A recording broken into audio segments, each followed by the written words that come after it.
This video is sponsored by Skillshare. Hey guys, I'm Taufik. In this video, let's talk about views in SQL. Now, views are one of the most simplest of concepts that you can learn in SQL, but still views are very widely used in SQL. So in this video, I'm going to start by explaining you what a view is. I'm also going to explain you how SQL will process a view. We'll then look at how to create a view and how to modify a view. I'm then going to explain you what are the different advantages of using a view. That is, what is the main purpose of using a view in our projects. Finally, I'm going to talk about the updatable views. That is, how can you create a view which can be updated? That is, what are the different rules that you need to consider in order to make a view updatable? Hopefully, by the end of this video, you should be able to get complete understanding about what a view is and how to effectively use them. Now, before I can start, I would like to thank the sponsor of today's video, that is Skillshare. Now, Skillshare is an online learning community where you can find thousands of different classes related to almost any concept that you can think of. On Skillshare, you would find some fantastic classes related to productivity, photography, video creation, data science, data analytics, SQL, Python, and so many more. Now, personally, one of my favorite classes on Skillshare has to be the YouTube success class conducted by MKBHD. Now, MKBHD is one of the most reputed creators on YouTube, and his class on Skillshare has to be a masterpiece. In his class, he talks about everything that you need to know to make YouTube videos. He starts by talking about how to get video ideas and then how to script your videos and then how to shoot your videos, the different camera settings, the different lighting setup, and then how to engage your audience, and then also how to edit videos, some really good tips on how to edit videos, and also then finally how to grow your audience. I have definitely benefited from the class conducted by MKBHD on Skillshare, and I would definitely recommend it to anyone who wants to make better YouTube videos. But of course, there are so many other fantastic classes on Skillshare that you can take as well. Now, the best part about Skillshare is that you can join Skillshare for free. So if you click on the link that I will be leaving in the description below, you will get 1 month free access to all the different classes that are available on Skillshare. So definitely check that out, and thank you Skillshare for sponsoring this video. Okay, so let's start by understanding what a view is. View is a database object which is created over an SQL query. Meaning, view will just represent the data that is returned by an SQL query. So, view does not store any data, but every time you call a view, it just executes the SQL query underlying it. So, we can basically say that view is similar to a table and can be treated as an virtual table. But the difference between a view and a table is that table can store data, whereas view can never store data. View is just a representative of an underlying SQL query. So every time you call a view, it internally just executes the underlying SQL query. Okay, now let's try to better understand this with some examples. So to explain the different concepts of view, I have created 3 different tables. So I have the customer table, product table, and the order table. Now the customer table, I'm calling it like TB underscore customer data. The product table, I'm calling it like TB underscore product info, and the order table, I'm calling it like TB underscore order details. Okay. Now in the customer table, as you can see, I have few information about the customer like customer ID, their name, their phone, their email, and their address. Okay. And then in the product table, I have information about the product ID, the product name, which brand they belong to, and their price. And finally, in the orders table, you can find information about the order ID and the product which was basically purchased from a particular order, and the quantity of that product, and the customer who purchased this order, and what was the discount that was given to him, and finally the date when this order actually got processed. Now, let's say you're working on a project where you're recording this information about the customers, products, and the different orders. And let's say your supervisor comes to you and tells you to generate a report to gather the order summary so that this can be shared with the clients or some vendors or some external parties who are not part of your organization, but you're basically working with them on some common projects. Okay, now when you have this kind of a requirement to gather the order summary, you first need to understand what is the data that you need to provide. So basically you will need to provide something like an order ID, the date when the order happened, what was the product that was purchased, who is the customer who purchased it, and finally what was the cost of it.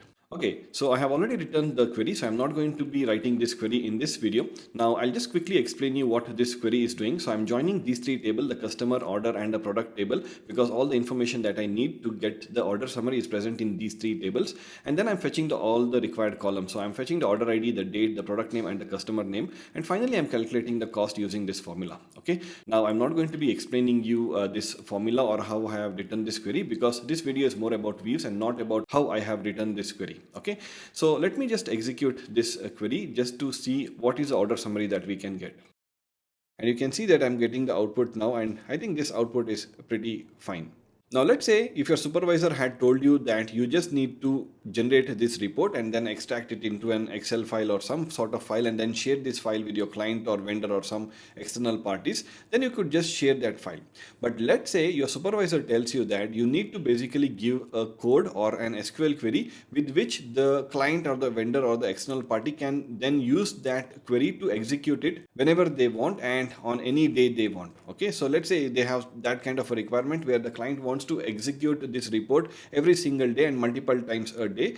Just they want to see what was the changes in the order summary that is happening every day or every few hours. So whenever you have this kind of a requirement, you basically will have two options. The first option is that you can just share the SQL query that you have just written and share it with your clients, vendors or third external parties, right?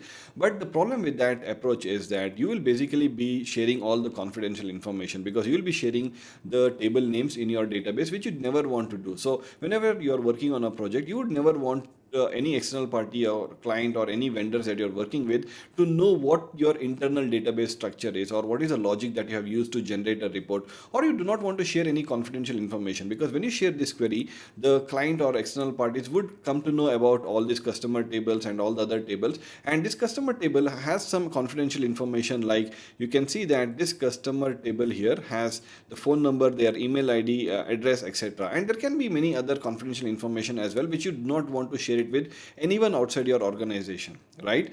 So the first option is not fine. What would be the second option? The second option is that we can just create something called as a weave. Okay, now in order to create a weave, I can just use the command like create weave and give a name for that weave. The name can be anything, but it's always better to keep it meaningful. So since this is an order summary report, I'm just going to name the weave like order summary, and then you need to specify this clause, that is as. Okay, and then I can just run this whole command here. So if I run this, now you can see that the weave is created.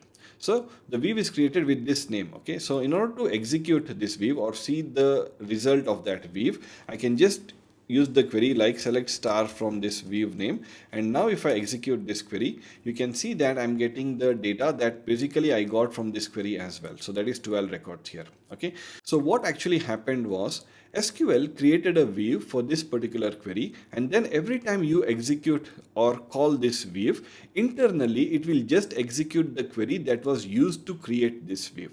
Okay, so this exactly is what a weave does. You can see that we have basically used a query which we would generally use to query from a table, right? But in this case, order summary is not a table, it's a weave. Okay, so we can use a select statement to not only query the data from a table, but also we can query the data from a weave. But as I told you previously, weave is different from a table. Weave does not store data. So even though I have created this weave and I'm executing it like similar to a table, this order summary weave does not store any data. The only thing that it will store is the structure of this weave, and I'm going to talk about that in a short while. Okay, but what happens is every time I call this weave, internally SQL will just execute the query that was used to create that weave. So whether I'm executing this query here that you get the output here, or whether I'm executing this weave here, they basically are the same for SQL, because internally the execution of a weave will just execute the query that was used to create that weave. Okay, so you can say that weave basically does not improve any performance because it's exactly the same as executing the query. So if you call the weave 100 times, it's going to execute the query 100 times. Okay, but there is one type of weave which is called as a materialized weave, which can improve performance, but I'm not going to talk about that in this video. I'll be making a separate video about materialized weave. Okay, so now you understood how to create a weave. Now there is a lot more things that we can cover about creating a weave, and I'm going to explain that in a short while. But before that, I just want to answer some of the questions that you might have. Now, if I was in your place, I'd basically be thinking, how is actually weave useful? Or what is the actual purpose of using a weave, or what are its advantages? Because since I'm able to weave the data from the weave, I should also be able to see the query that was used to create this weave, right? Because if I go to the left, if I go to my database, if I go to, yes, my database is demo here. If I go to the schema, that is public. If I go to the views, and if I right click on my weave, and if I click script, and if I click create script, you can basically see the query that was used to create this view, right? In this case, how is it actually useful? Because whether I give my client the SQL query or whether I give him the view, he should still be able to see the SQL query that was used to create this view. So how is it actually useful? Now it's a valid question, but the thing is, when we want to have this kind of a requirement where we want to share a view or some data with our clients and we should give them access to execute a particular table or a view, what we generally do is we create a new user, okay, for that particular client or for the external party, whoever it is, and that user will only have specific access for the data that we want them to have access to. So let me explain that in more detail. But anyways, the thing that I'm going to explain here is basically explaining you what is the main purpose of using a view. I can think of a few different advantages, but mainly I would say that there are two main purposes of why we use views so widely in our projects. Okay, the first one is security, and the second one is to simplify complex SQL queries. Okay, so let's first look at the first one, that is a security, and this is exactly the question that I just mentioned now. Okay, whether you share an SQL query or whether you share a view. If you share a view, since I'm able to see the structure of the view in my database, the client should be able to see the structure of the view, right? But in reality, we do not share the database credentials with any external party. The database credentials are only for our team who are basically working on the project, right? To any third party vendors or anyone external to our project or to our company, we'll never share our database credentials with them. Okay, what we do is we create a user for the client, and then that user will only have access to specific database objects which we would like them to have access to. Okay, so let me try to give you an example. So I'm going to create a specific user for, let's say, some vendor, and let's say that vendor is called as James. Okay, so I'm just going to create a user, but in PostgreSQL, user is same as role. So I can either use create user and then username, or I can just mention create a role and a username. So I'm just going to say James, and it's going to be a login role, and I'm going to give him a password like, let's say, maybe I'll just keep it James for now. Okay, I'm just going to create this role. So if I execute this, you can see that the role is now created. Okay, so what this means is, instead of sharing my database credentials with my vendor, I'll just share the credentials of this role, that is James. So the role name is James, the password is James, the database is demo. So the vendor or any client that I have can access our database using this role. Okay, so let me try to do that. So I'm just going to open a new session here, and I'm going to connect to this new user. So I'm just going to say this is demo database, the user is James, and I'll click OK. And now if I try to execute, okay, so what I'm going to do is I'm just going to execute this view, that is select star from order summary, right? So if I execute this view, here the user is James, he's connecting to the database demo, but as the James user. Now if I execute this, you can see that I'm getting an error saying that permission denied for this view. So this is what I mean. What we have done is we have given access to our database demo to this vendor or to our external client, but we have created a separate role for him or a user for him. Okay, and what we will do is for this particular role, we'll only give him access to this particular view. So I'm just going to run a command like grant select on this view name, so that is order summary to James. Okay, that is my user or my role. So I'll just execute that. Now you can see the grant is successful. And now when James tries to log in and tries to execute this query, now he's able to see the data in this view. Okay, so what we have basically done is I've created a separate role, that is a separate user, and that user has only select access on this view. So he will only be able to view the data from this view. The client will not be able to see the SQL query that was used to create this view. Okay, so this is how we achieve security using views. Okay, so instead of sharing the entire SQL query, we just shared the view. We created a new role for that external user, and then we gave him only read access to that view. So he will not be able to see what was the SQL query used to create this view, but he'll only be able to see the data in that view. Okay, so this is the one of the main advantages of using a view. But of course, there are other advantages as well, and one of the other useful advantage of Weave is that we can use Weave to simplify complex SQL queries. Okay. Now in this case, this query is not that complex, but let's say you had a query which was, let's say, 100 or 200 lines long, and it was very complex. There are a lot of logics that were written, multiple different tables used, etc. And let's say you have some business user who is part of your own organization and part of your own project, and he's a business user, so he's not technically that sound. And let's say he has a requirement where he wants to execute that query to view the report data. Okay. Now, if I try to give him this complex SQL query, it might actually scare him, because looking at this complex SQL query, he might not be very confident to execute it. But rather, if I just create a weave over that 200 lines of complex SQL query and just give him that weave where he just has to execute, like select star from that weave name, it will be much easier for him to use it.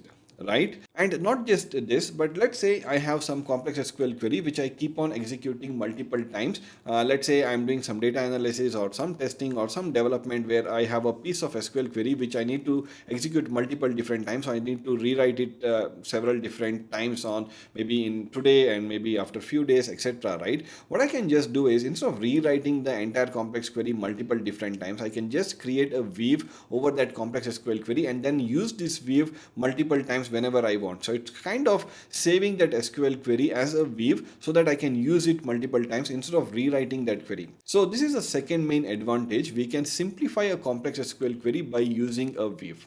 I hope now you understand how to create a weave, which was very simple, but more importantly, what is the main purpose of using a weave? Okay. Now let's talk about how to create weave in few different ways and how to modify a weave. Okay. Now to explain that, what I'm going to do is I'll just remove all of this. We don't need this, but we'll still need this query that I have created. Okay. So I have created this weave here by using the create weave command. But let's say if I wanted to re-execute this weave, and if I execute this, you can see that I'm getting an error saying that relation order summary already exists. But I have another command here called as create or replace. Okay. Now create or replace is also basically creating a weave, but there is a slight difference. So let's look at that. But before that, let me just execute this. Now you can see that I'm not getting any error, and I can execute this as many times as I want and it will work absolutely fine. So what exactly is happening is, when I do a create or replace, SQL will check if the weave is not present. If the weave is not present, then it's going to create this weave. But if, let's say, if the weave is already present, then it's just going to replace that weave with whatever you have provided newly. Okay. But there are certain rules. The rules are that whenever you're using a create or replace, basically you cannot change the order of the column, you cannot change the column data type, you cannot change the column names. Okay. Now let's try to understand this with some examples. Okay. So let's say I have this date column here, right? And I want to change this column name from date to, let's say, maybe order date. Okay. And if I run this query, this will basically work fine, and it's showing me this new column name, that is order date. But let's say if I run this create or replace weave, now it's going to throw me an error saying that cannot change name of weave column date to order date. So this is the first thing that you need to remember. Whenever you're using a create or a replace, you cannot change the column name of the existing weave. Okay. So if a weave is already created, then whatever column name that you have used, you should still use the same column name. Now there is a different way to do that. I'm going to talk about that in a short while, but for now, remember that when you're using create or replace, you should still follow the same column name that was used when creating the original weave. Okay. Now secondly, so let me remove this column name. So this is the first thing. Okay. The second thing is I cannot change the data type. So let's say I have this order ID column and I know that this is an integer. So if I execute this query, you can see that this is okay. This is a big int. Okay. Now let's say I want to change this data type to something else. Maybe I will make it like varchar. So if I just execute this query, it works absolutely fine. But let's say if I execute this weave, now it's going to throw me an error saying that cannot change data type of the weave order ID from big int to character varying. Okay. So we cannot change the data type. That's the second thing that you need to remember. The third thing is, as I told you, we cannot change the order of the column. So let's say I want to add a column here, that is c.cust ID. So I'm adding a column in between because I have totally 5 columns, 1, 2, 3, 4, and this was the 5th column, that is cost. Now in the 5th column's place, I have put cust ID. Okay. Now if I try to run this weave, it's going to throw me an error saying that cannot change the name of weave column cost to cust ID. So View already knows that the fifth column name was cost, but now what I have done is the fifth column name I have made it like cost ID, and that is why it's throwing an error. Okay, so I cannot add a new column in between any of the existing columns, but I can add this new column to the end of the column list. So if I add it to the end, and now if I try to run this, now it will work absolutely fine. Okay, so I cannot change the order of the column. So whatever the columns were already defined during the creation of the view, that has to exist in the same order, but at the end I can add new columns. So let's say if I just execute this statement here, so I'm just going to say select star from this, and if I run this, now you can see that the new column cost ID has come up here. Okay, so I can add new columns at the end, but I just cannot add new columns in between. Okay, so these are the certain things that you need to remember. And why this happens is because when you create a view, I told you that view does not store data, but view will store the structure of your query. So when I say structure of the query, it basically associates with what you have mentioned in your select clause. So the list of columns, the data type of each of these columns, and the column names. Okay, so this structure is stored by the view, and that is what the view will be associating it to. Okay, so every time you do a create or replace, it's going to match if the existing structure and the structure that you're trying to give newly using the create or replace, is it in sync. If it is not in sync,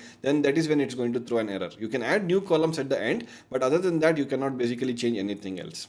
But you can of course change anything in the join condition. So I can add new columns, I can add order by, I can remove a join table, etc. All that is fine. Just that the structure should not change. The structure has to be the same when you're using create or replace.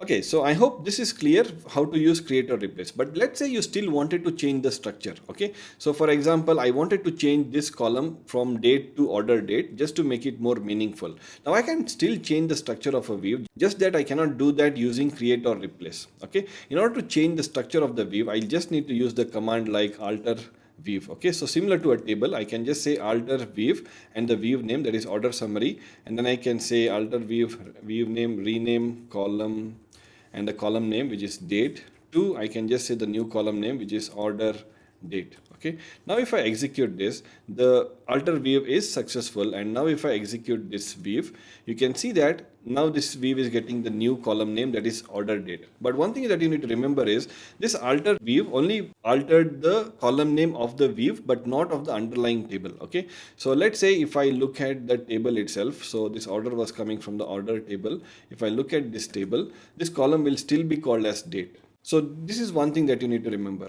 So similarly, I can also rename the view. So let's say if I wanted to rename the view, I can again use the same alter view command. So I can say alter view, and that is my view name. Okay, not this, but order summary. I can say rename to some, let's say order summary underscore 2. And if I execute this, you can see that the rename is successful. And now if I execute select star from order summary, it does not exist because I renamed this view to order summary underscore 2. And now if I execute this, it's present here. So I can rename the view, I can rename the column of the view by using the alter commands. I cannot just change the structure of the view by using create or replace. Okay, I hope all of this is clear. Now similarly, as you might have already guessed, if I wanted to remove this view or drop this view completely from the database, then I can use the command drop view and the view name. Okay, that is order summary. If I do this, okay, order summary, I already renamed it to underscore 2. So I'm just going to drop view order summary underscore 2, and now you can see the drop is successful. Okay, so this is basically how you can modify a view. We have also seen how to create a view and how to create a view using create or replace, and how to alter a view, etc. Okay, and finally also how to drop a view. I hope all of this was clear. Now there is one more thing that I want to talk about here, is that a view does not automatically capture the change in a table structure. Okay, so for example, let's say you wanted to create a view where you want to only capture the most expensive products. Okay, so let's say I'm just going to do select star from tb underscore products or product underscore info, right? So what is the table name here? Product info. Okay, and here I'm just going to say where price is greater than 1000. So I'm just going to capture, okay, 1000. I'm just going to capture those products who are expensive, and I'm terming expensive when the price is greater than 1000. Okay, and I'm going to create a view for this. So I'm just going to say create view.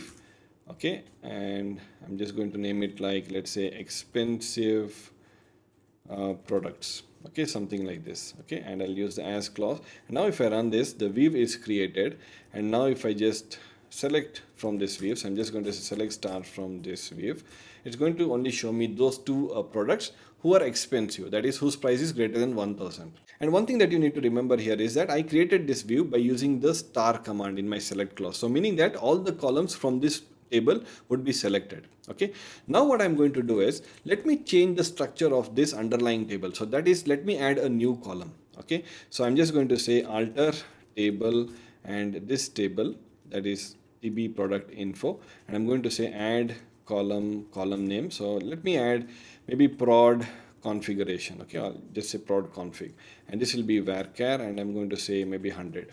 Okay, and if I execute this, the table is now altered. Okay, so let's say if I just query from this table, that is TB underscore product info. Okay, so when I do a select star from TB product info, you can see that I have a new column added here. Okay, and now when I execute this view, okay, that is the expensive products, this was a view that I just created here, right? And I told you that whenever we execute a view, internally it will just execute the query. Now when I execute this view, it should basically internally execute the query, that is this one, that is select star from TB product info where price greater than 1000. Okay, but the thing is, I told you that a view, when it is created, it will store the structure of that view, right? It does not store the data, but it stores the structure. So when the view is initially created, it had stored the structure, and that structure only had these first four columns. This new column was not present in the initial structure. So when I do a select star from this view, that is expensive products, you can see that it's not showcasing the new column that was added in the TB product info table. Okay, so this is an important thing that you need to remember, and this can actually be a tricky question that will be asked in interviews. Okay, I was asked about it, and that is why I'm sharing this. So the reason why this is happening is the structure of the view was already stored. So the list of columns, the column name, the data type, everything is already stored. Now, if I wanted to change the structure of that view, or basically update the structure of that view, then I will basically need to recreate that view, or basically refresh that view. In order to refresh that view, I can just say create or replace that view. And now if I try to run this view, now the view is recreated. And now if I do a select star from that view name, now this new column will show up. Okay, so this is one thing that you need to remember, but this is only when you add a new column, or basically change the structure of the table, right? But let's say if you add a new record, so for example, let's say if I do insert into this table, that is TB product info, I'm going to say my new column would be values here, my product would be, let's say P10. Okay, and maybe a new product, maybe I'll just tell it like test. Okay, and maybe it's a brand also, I will name it like test, and let's say the price is maybe 200. Okay, or maybe not 200, I'll say 1200.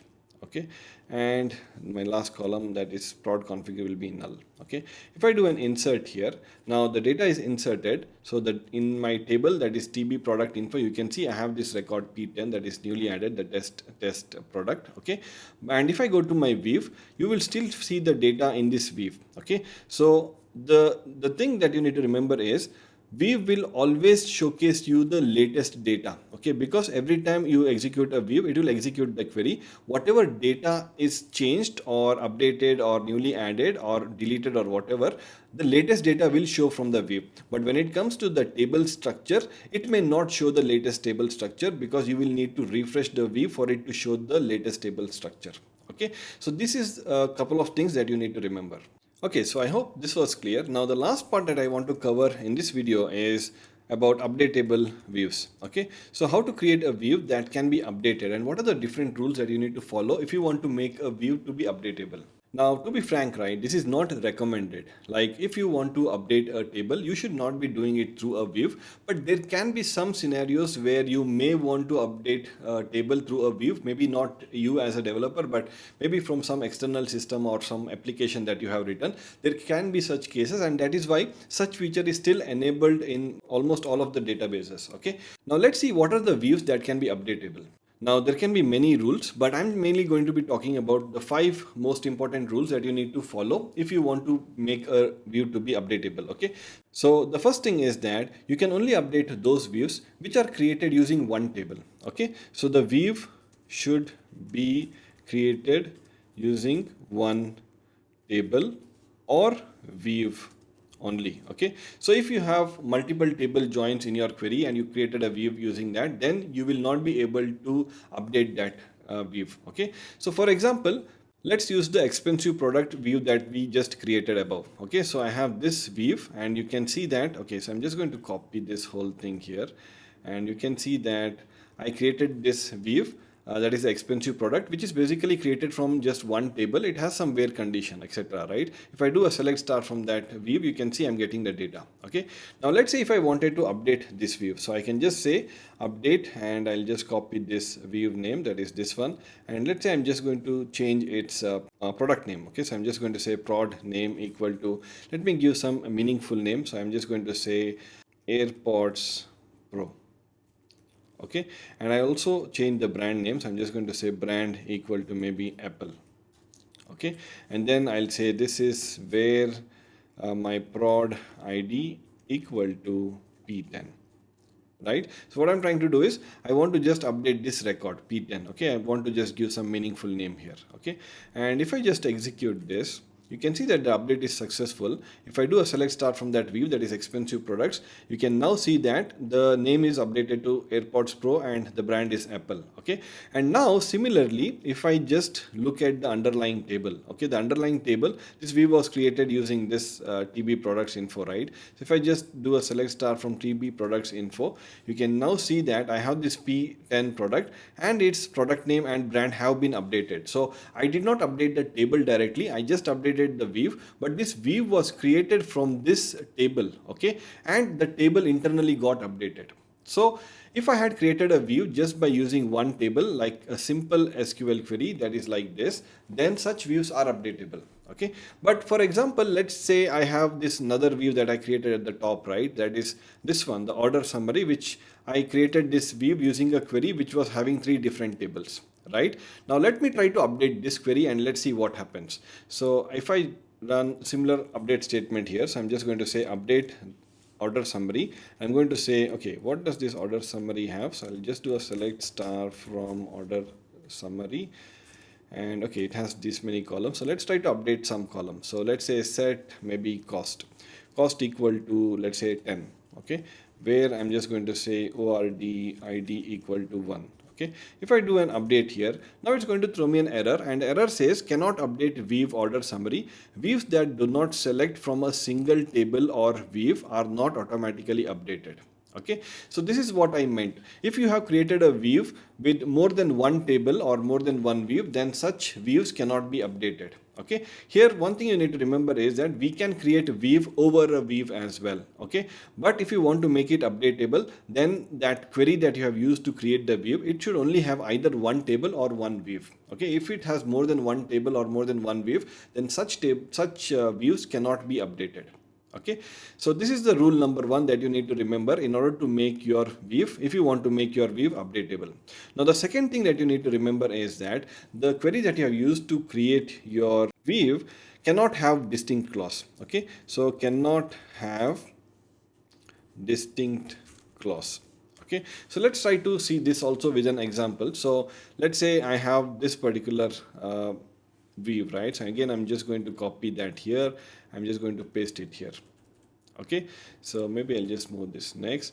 What I'm trying to do is I'm again going to be using the same view, but here instead of just select star, I'm just going to use distinct. Okay, and now I'll create this view. The view is created successfully, and you can see I have the data here. Now let me try to do a same update here. Okay, similar update. So I'm just going to say this one, and maybe I'll update this Pro to maybe Pro 2, and everything else can stay as it is. Now if I try to do an update here, now you can see I'm getting an error saying that views containing distincts are not automatically updatable. Okay, now there is a different way we can update it using instead of, but I'm not going to be covering that in this video. Okay, but yes, this is what I meant. If your view is using a distinct clause, then such views cannot be updated. Okay, so this is the second rule. Now similarly, the third rule, maybe some of you guys might have already guessed, is that group by also does not work. Okay, so basically if query contains group by, then cannot update such views. Okay, so for example, let's say I'm going to create a new view for this. Okay, so let's say I wanted to write a query where it will tell me how many orders have been sold per day. Okay, so something like that. So I'm just going to say my order table, that is tb underscore order details, right? And here I'm just going to say my order ID, and I'm just going to say count of 1 to count how many orders have been, okay, not order ID, maybe the date, right? How many orders have been sold per day. I'm going to name this like, let's say, number of orders, and since I'm using a count, I'll use a group by here, so I'm just going to say group by date. Okay, so if I run this query, okay, you can see that for each day how many orders have been sold. I can see it here. Now I'm going to create a view for this. I'm just going to say create view, and I'll say maybe order count, okay, as, and that should be fine. So I'll create a view. The view is created.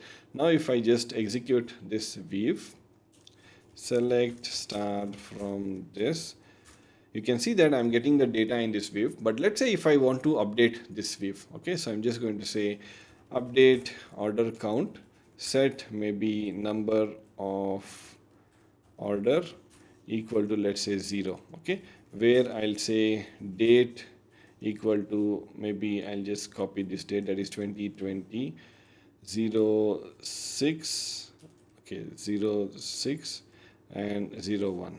Okay, now if I try to run this, you can see that I'm again getting an error saying that views containing group by are not automatically updated. Okay, so this were the third rule. So you cannot use distinct, you cannot use group by, and you cannot have more than one table. So if you have any of those, then such views cannot be updatable. And I'm going to also mention you the fourth and the fifth rule. So if query contains with clause, then cannot update such views. Okay, this is the fourth rule. And the fifth one, I would say that if a query contains window functions, then cannot update such views. Okay, so I'm not going to be giving you example for with clause and window functions, because I think you get the idea, right? If your query is using any of this, so whether it's having more than one table, or whether it's having a distinct clause, whether it's having a group by clause, or whether it's using a with clause, or whether it's using a window function, you cannot update such views. So you can still create views with all of this, but just that the view cannot be updated. I hope this is clear. Now the last thing that I want to cover in this video is, that is also part of this updatable view, is the clause called as with check, okay, with check option. Okay, now let's talk about with check option. It can be pretty useful in some specific scenarios. Now let's say you have a supplier who is basically providing you all the products, okay, and let's say there is a supplier who provides you the Apple products, okay, and he wants to see all the list of Apple products that you have, and he would like to make some updates if required. Okay, so let's say, how do you fetch all the Apple products from your products table? I can just say select star from tb product info, where I can just say brand, right, brand equal to Apple. Now if I just run this, you can see that I'm only going to get those products who belongs to the brand Apple, okay, and there are 3 products as of now. Now I'm going to create a view for this. I'm just going to say create view, and I'm going to name it like, let's say, Apple products. Okay, so this is my view name, and I'm going to create it, and I'm going to give this view to my supplier who is dealing with Apple products. Okay, and let's say he wants to do some update. So let's say he wanted to create a new product, or basically he's going to supply you a new product and he wants to add this new product into this view. Okay, so let's say he will do a new insert. So I'm just going to say insert into this view, and here he's going to add, let's say, value, and he's going to add all the values. Now remember that this is a simple SQL query, so it's just having one table. There is no distinct, there is no group by, there is no window function, there is no with clause. So this view can be updated, right? So that is why he's going to do an insert here. So let's say what are the different columns available here? So we have the product ID. So let's say he's going to name it like maybe P20. Okay, and then he's going to have a product name. So let's say the product name would be, by mistake, instead of adding a Apple product, let's say he added some other product, okay, maybe belonging to some other brand. Okay, so let's say he's adding Note 20, okay, some phone which is belonging to Samsung brand. So he's going to add the brand as Samsung, and let's say the price would be maybe 2500. Okay, just example. And then let's say the product category, he'll keep it like null. Okay, and he'll do an insert. Now, okay, I'm getting some error. What is that? Okay, it should be values. Okay, so let me run this now. Now you can see that the insert has worked fine. And let me do a query from this view. Okay, so let's do a select star from this Apple products view and also select star from the products table itself. So first let me show you the data in the products table. Now in the products table, you can see that this new record P20 has been added, that is Note 20 Samsung. But the thing is, this P20 record was added by that Apple seller that we had, okay, or the reseller that we had. So if I look at this view, that is the Apple products, this does not have that record. So basically what happened was you created a view that is Apple products with an intention that this will only be used by the Apple seller, the supplier who is basically giving you the Apple products, and he can have access to all this data that belongs to the Apple brand, right? But what he did was, by mistake or intentionally or whatever, he did some, or basically he added a data that did not belong to his product, that did not belong to him, okay, because he added a product belonging to Samsung into this table, okay, which is actually technically it worked fine, but it's actually wrong. We should never have given him access to add any data other than Apple, right? Because he was an Apple supplier, so he should only have access to modify or update or add data or remove data which belong to the Apple brand. But since we did not have any checks in our view, he was able to basically add data that did not belong to Apple as well. Now, whenever you want to avoid this kind of issues, we have a check called as, or a special clause called as with check option.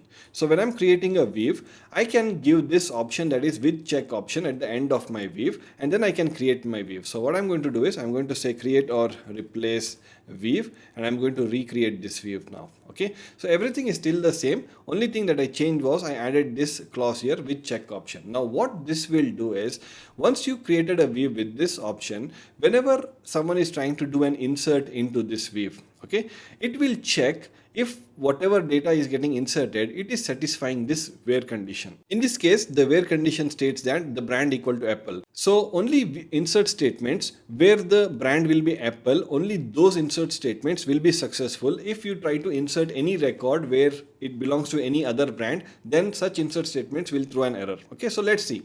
Now we'll try to use the same insert statement here. Instead of P20, let's say I'm going to create P22.